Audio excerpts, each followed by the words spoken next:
অনেকটাই কাজ আছে। আর শাশুড়ি মাকে বললাম যে ঠাকুর ঘরে গিয়ে ঠাকুরটা জাগিয়ে দিতে। তো মা সেটাই করেছে। তারপর আমি নাইটিটা চেঞ্জ করে চলে এসেছি রান্নাঘরে। আজকে রান্না করব রুই মাছ, আলু, বড়ি আর শিম দিয়ে একটা তরকারি, আর মাছের তেল দিয়ে বেগুন আর পেঁয়াজ দিয়ে ভাজা করব, আর করব টমেটোর চাটনি। তো সিম্পল রান্নাবান্নাই করব, যেহেতু একটু কাজ আছে, তাড়াতাড়ি রান্নাঘর থেকে বেরোতে হবে। বাড়িতে একটা বয়স্ক মানুষ থাকলে কতটা উপকার হয় সেটা তোমাকে বলে বোঝাতে পারবো না।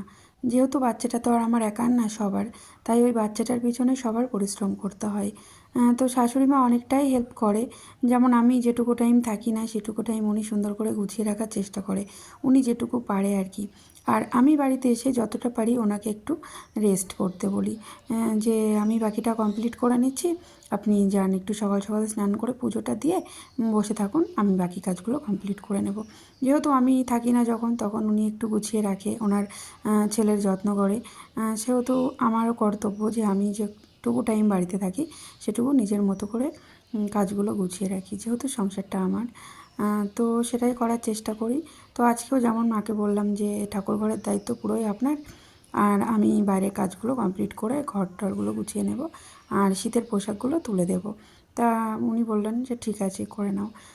তো সবাই মিলেই চেষ্টা করছি, আর সবাই মিলে মিলেমিশে কাজ করলে তো খুবই ভালো হয়, সেই কাজের তো কোনো তুলনা হয় না। তো সেটাই চেষ্টা করি সবাই মিলে মিলেমিশে করার। তো দেখি কতদিন পারি আর কি, আর কতদিন আমার শাশুড়ি মা সুস্থ থাকে। তো সবই ঠাকুরের ইচ্ছা, ঠাকুর যেটুকু মানে করাবে আমাদেরকে দিয়ে, আমাদেরকেও সেটুকুই করতে হবে, আর যেভাবে চালাবে সেভাবেই চলতে হবে আর কি। তো আমার রান্নাবান্না কমপ্লিট হয়ে গেল। তোমাদেরকে তো আগেই বললাম যে ভাত, মাছের ঝোল, চাটনি, আর ওই যে মাছের তেলটা ভাজা করেছি।